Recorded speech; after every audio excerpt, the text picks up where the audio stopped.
Hello বন্ধুরা, লক্ষ্মী রান্নাঘরে আপনাদের আবার স্বাগতম। আজকে তোমাদেরকে কই মাছের পাতলা ঝোল করে আমি দেখাবো। দেখো, কই মাছটা ভালো করে ভাজতে হবে।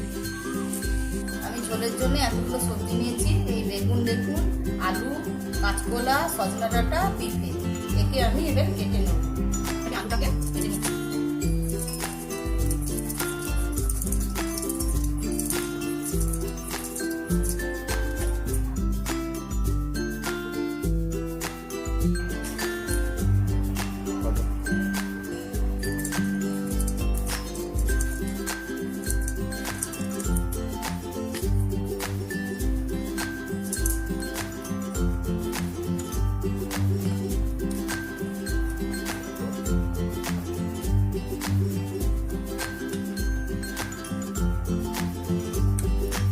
আমি জিরে নিলাম, তারপরে আমি মৌরি নিলাম, তারপরে আমি ধনে নিলাম, মশলাটাকে বেটে নিলাম।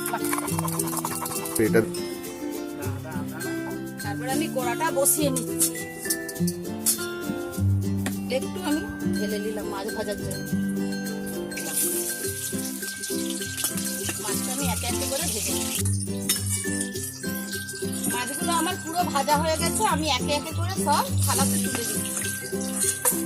দিলাম তেজপাতা, দিলাম পুরো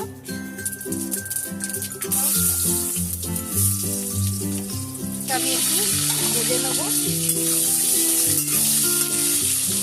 তারপরে একটু নুন দিলাম, আমি হলুদ সামান্য একটু দিলাম ভাজার জন্য।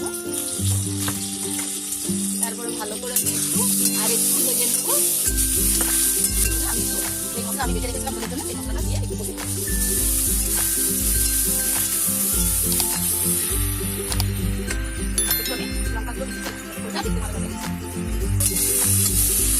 জলটা কড়াতে দিয়ে দিচ্ছি। পরিমাণ সবজিগুলো আমি একে একে দিয়ে দিচ্ছি।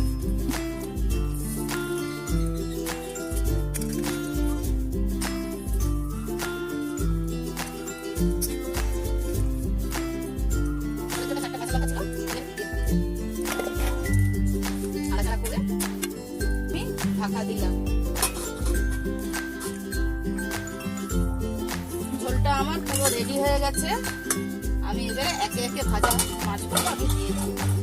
দিয়ে কিছুক্ষণের জন্য আমি ঝোলটা আবার ফুটা দেবো। মাছটা ফুটিয়ে নিচ্ছি।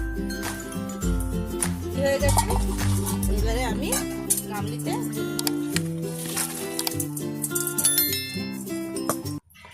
আমি কই মাছের ঝোলটা দিয়ে ভাত খাই। আপনারা চ্যানেলটাকে ফলো করুন।